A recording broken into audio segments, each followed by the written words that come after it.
The samurai who became a cat. He's turned into a cat until he learns humility. The arrogant blade. In a mountain village nestled deep within Japan's misty valleys, tales were often told of a young warrior whose sword could cut lightning from the sky. His name was Magirawa Sua, a prodigy samurai, skilled, proud, and swift to remind others of his strength. He defeated bandits, outdueled masters, and even challenged shrine spirits for sport. But pride had taken root in his heart. He saw kindness as weakness and humility as the mark of lesser men. One night, while resting near an old forest shrine, he scoffed at an elderly monk praying beneath the moon. "Wisdom is slow, power is faster," Majirawasu boasted, placing his hand proudly on his sword. The monk looked at him quietly and spoke words that would change his fate. "Then let speed serve you in smaller steps, young warrior, until your heart grows bigger than your pride." With a flash of light and a gust of wind, Magirawasu vanished. In his place sat a gray-striped cat, confused, furious, and utterly powerless. Whiskers and woes.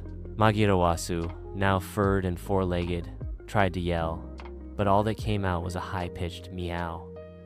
His katana was gone, and his warrior's gait was replaced by clumsy paw steps. He tried to return to the village, only to be chased away by dogs, soaked by rain, and shooed by villagers who didn't recognize him. For the first time, he felt what it was like to be small, ignored, and helpless. Hungry and shivering, he curled up in a pile of straw outside a baker's home.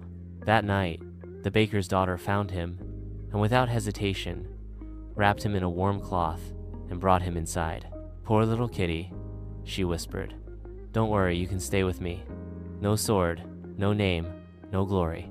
Only a girl's kindness and, for the first time in his life," Magirawasu purred, "a humble journey." As days passed, he witnessed the world from the ground up.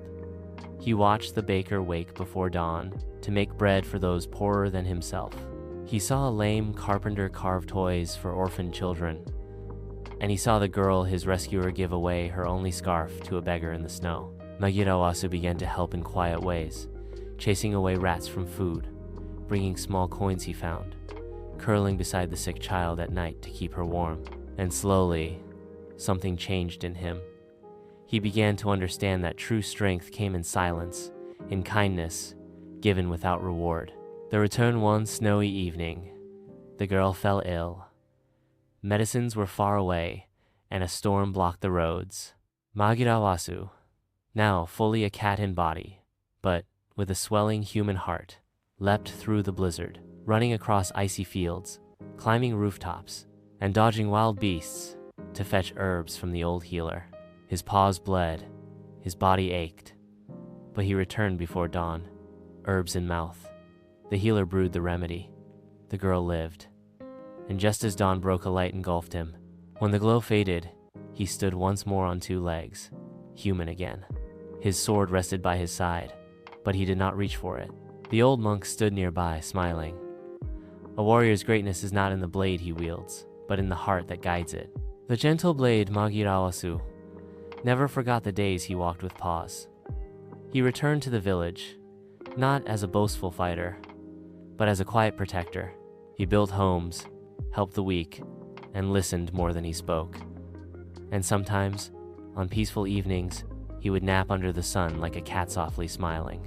Because sometimes, to find your true self, you must first walk a while in smaller steps.